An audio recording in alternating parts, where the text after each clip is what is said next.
13 जानेवारीच्या सकाळी अचानक दुर्गंधी येत असल्यामुळे नागरिकांनी अमरावती रेल्वे स्टेशनजवळ असलेल्या नावंदर शोरूम मागे असलेल्या खंडार जागेत पाहिले असता एका तरुणाचा मृतदेह आढळून आल्याने एकच खळबळ उडाली होती। या प्रकरणात सिटी कोतवाली पोलिसांनी केवळ सीसीटीव्ही कॅमेरा फुटेज आणि खबरीच्या आधारे घटनेचा संपूर्ण तपास उघडकीस आणला।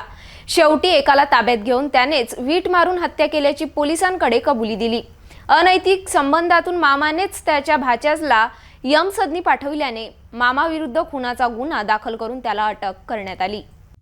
अमरावती रेल्वे स्टेशन प्रवेशद्वारासमोर असलेल्या नावंदर शोरूम मागील पडक्या जागेत एका युवकाचा मृतदेह आढळून आल्याने परिसरात एकच खळबळ उडाली होती।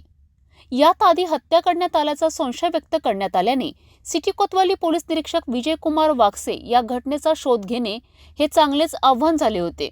अशात मृतकाजवळ आढळलेल्या मोबाईलवरनं त्याची आधी ओळख पटविण्यात आली। राजुरा बेडा येथे राहणारा 23 वर्षीय सौगेश पवार असे मृतकाची ओळख पटविली। नातेवाईकांना बोलावून मृतदेह शवविच्छेदनगृहात नेऊन आधी या प्रकरणात मर्ग दाखल करण्यात आला।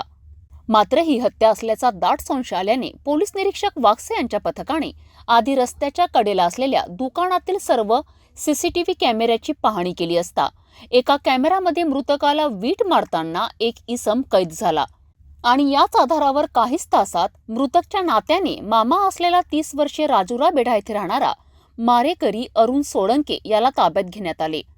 इकडे मात्र मृतकाचे अंतिम संस्कार न झाल्याने पोलिसांनी खुनाचा गुन्हा दाखल केला नव्हता।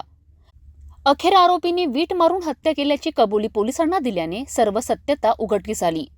आरोपीचा मुलगा जिल्हा सामान्य रुग्णालयात उपचारासाठी दाखल असल्यामुळे घटनेच्या दिवशी मृतक तेथे भेटायला आला होता। याच ठिकाणी तो आरोपीला दिसताच आरोपीने त्याला मारहाण करण्यासाठी त्याचा पाठलाग केला। या दरम्यान मृतक नावंदर शोरूम जवळ पोहोचताच त्याच्या डोक्यावर आरोपीने जोरदार वीट मारून प्रहार केला। गंभीर अवस्थेत स्वतःचा बचाव करण्यासाठी मृतक पडक्या जागेत पळाल्याने त्याचा तिथे मृत्यू झाला असावा असा संशय पोलिसांनी व्यक्त केला होता। या घटनेत जिल्हा सामान्य रुग्णालय येथील डॉक्टरने हेड इंजुरी म्हणून शवविच्छेदनाचा प्राथमिक अहवाल सादर केलाय।